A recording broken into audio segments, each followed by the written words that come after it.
Beam कितना strong है ये हमें shear में पता चलता है। जब भी हम लोग shear force का वेरिएशन अलॉन्ग लेंथ देखते हैं तो हमेशा हम लोग जैसा कि एसएफडी बनाते हैं तो shear force along the beam के लेंथ में देखते हैं, है कि नहीं, कि बीम के लेंथ में कितना shear force का वेरिएशन है।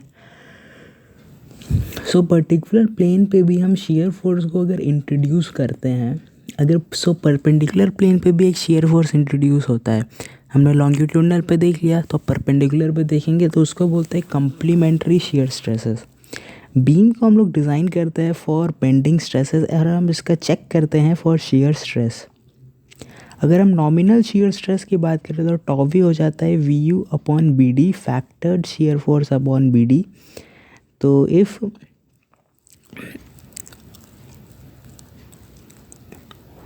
तो लोडिंग के कारण ड्यू टू गिवन लोडिंग कितना नॉमिनल shear स्ट्रेस प्रोड्यूस होता है। अब हमने बेंडिंग का पढ़ा है तो sigma by V is equals to M by I। और अगर क्वेश्चन में बोला है मॉडुलस ऑफ रप्चर तो यानी टाउ मैक्स की बात कर रहा है। अब हम बात करेंगे कॉम्प्लीमेंट्री shear स्ट्रेसेस की।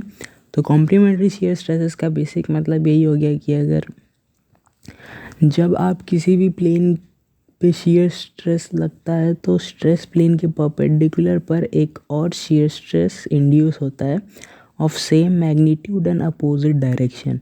इसी को बोलते हैं complementary shear stresses. So when beam is loaded shear stress is induced longitudinally. तो जब भी बीम को हम लोग लोड करते हैं shear स्ट्रेस उसमें इंड्यूस होता है longitudinally. Complementary shear stresses length के परपेंडिकुलर डायरेक्शन में कितना shear देगा, ये है इसका पूरा कोर। अगर हम डायरेक्ट shear की बात करें तो it is constant through out. अगर हम बेंडिंग स्ट्रेसेस की बात करें तो इट वेरीज लीनियरली। तो हम shear देखेंगे कैसा होता है, तो shear बेसिकली पैराबोलिक वेरिएशन देता है, वेरिएशन ऑफ shear स्ट्रेसेस। अब अगर एक एलिमेंट है हमारे पास, ठीक है, जिसमें एक सेक्शन है जिसको हमने कट किया। नाउ टाउ इज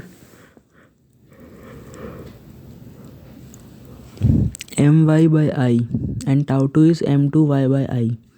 अगर हम बात करें समेशन को फोर्सेस इन FX डायरेक्शन, सो इस साइड से लगेगा tau DA plus breadth tau force हो गया stress into area, stress into area L into B minus tau plus tau D। तो इससे shear आ गया। सो shear की वैल्यू आ गई D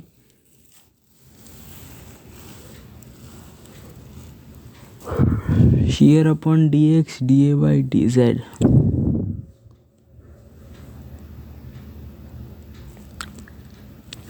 तो अब अगर हम बात करें shear स्ट्रेस की तो वो हो गया FA y dash upon ZI, FA y dash upon ZI, या फिर F upon ZI integration of YDA। तो shear force at any section होता है F AY या AY डैश होता है moment of shaded region above neutral axis. I हो गया moment of inertia of section, ठीक है। अगर हम रेक्टेंगुलर की बात करें तो रेक्टेंगुलर जो सेक्शन होता है,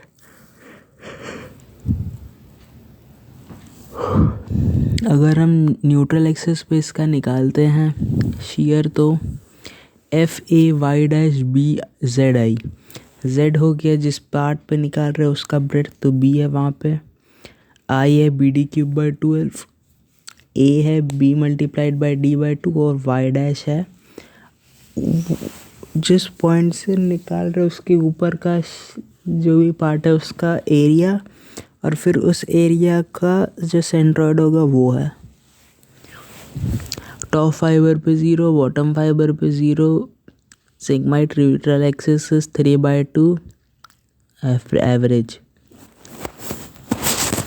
अब अगर हम बात करें ट्रायंगुलर सेक्शन की तो सेम वही formula, tau is FA y dash upon ZI, FA half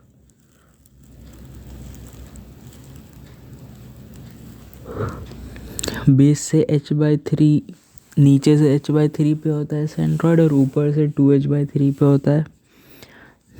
so force half z into HA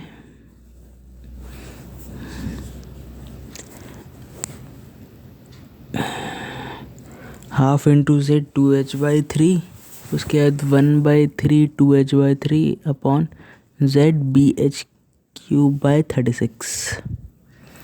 ठीक है. तो इसको जब रिजॉल्व करेंगे तो sigmoid neutral axis is equals to 4/3 of average आ जाएगा.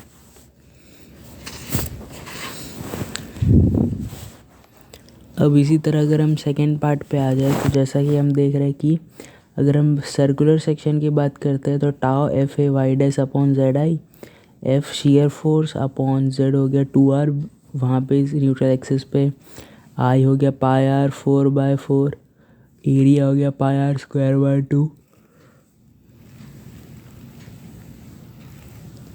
वाई डैश हो गया 4r/3 पाई. तो जो sigmoid neutral X shear stress neutral axis हो गया 4/3 ऑफ एवरेज शियर स्ट्रेस.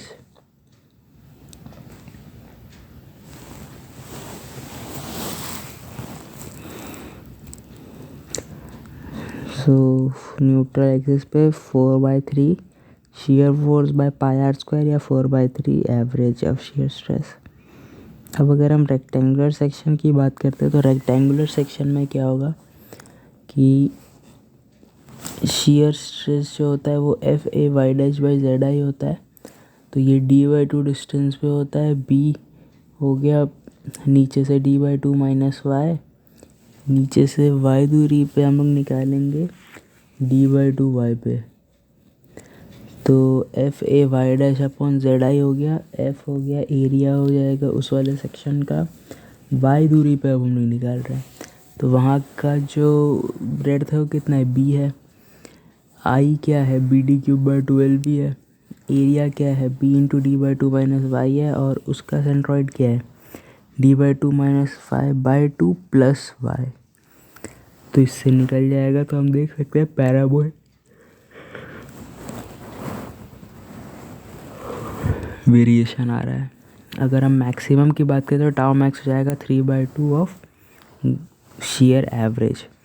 तो उसी टाइप का क्वेश्चन है. तो हमें शियर फोर्स निकालना था. लोडिंग दे रखी थी चूँकि एक कैंटिलीवर टाइप का स्ट्रक्चर था जिसका WL होता है एट द फिक्स्ड एंड पे मैक्सिमम शियर. तो मैक्सिमम शियर हो गया 3/2 F/BD. फोर्स हो गया WL, BD दे रखा है. अब अगर हम आ जाते हैं एक ऐसे सेक्शन पे डायमंड कट सेक्शन में तो ए हाइट हो गया √2/a. So F A Y dash upon Z I, Z हो गया √2a, आई हो गया A4/12, एरिया हो गया हाफ इंटू √2a/2, वाई हो गया 1/3 √2a/2. ठीक है.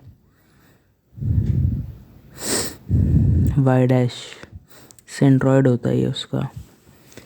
तो बस यही थी बेसिक चीज़. अब वही है. फिर हम सर्कुलर सेक्शन पे अगर आ जाते हैं तो सर्कुलर सेक्शन पे फिर से इसमें हम लोग अलग अप्रोच से निकालेंगे. तो इसमें हम लोग इंटीग्रेशन y.dA का कंसेप्ट लेके बढ़ते हैं. और इसमें भी पैराबोलिक वेरिएशन से होता है. और tau neutral axis 4/3 tau average ही होता है. Tau is equals to shear stress is equals to 4/3 F/πr4 r² minus y². ठीक है.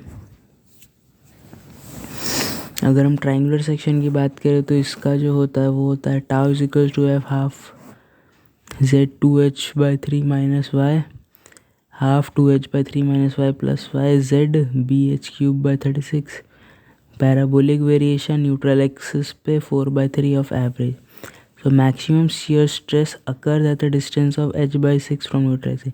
बाकी सर्कुलर रेक्टेंगल में h/2 पे आ रहे थे, इसमें h/6 पे आ रहे हैं. अब अगर हम बात करते हैं सो मैक्सिमम वैल्यू ये ठीक है h/6 पे मैक्सिमम आएगा. अब अगर मैं आई सेक्शन पे आता तो जंक्शन पे निकालने के लिए तो shear stress at junction with respect to flange आ गया F/2I d² 4 - d²/4। और अगर जंक्शन पे विथ रिस्पेक्ट टू वेब की अगर हम बात करते हैं तो वो कुछ इस प्रकार से निकलेगा F/BI BF d/2 - d/2 half d/2 - d/2 plus d/2 और F/BI B multiplied by d/2 minus Y half d/2 minus Y plus Y. So basically ऊपर वाले का ऐसा था और नीचे वाले का आप देख ही सकते हैं, मैं वहाँ पे निकालना था। तो F/BI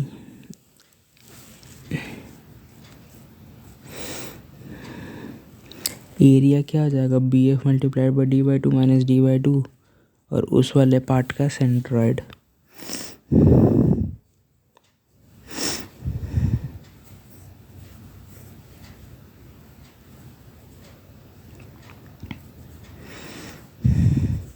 तो वो फ्लेंज में है। अब हम वेब पे आ जाएंगे तो F/BI B multiplied by d/2 minus Y और उस सेक्शन का y प्लस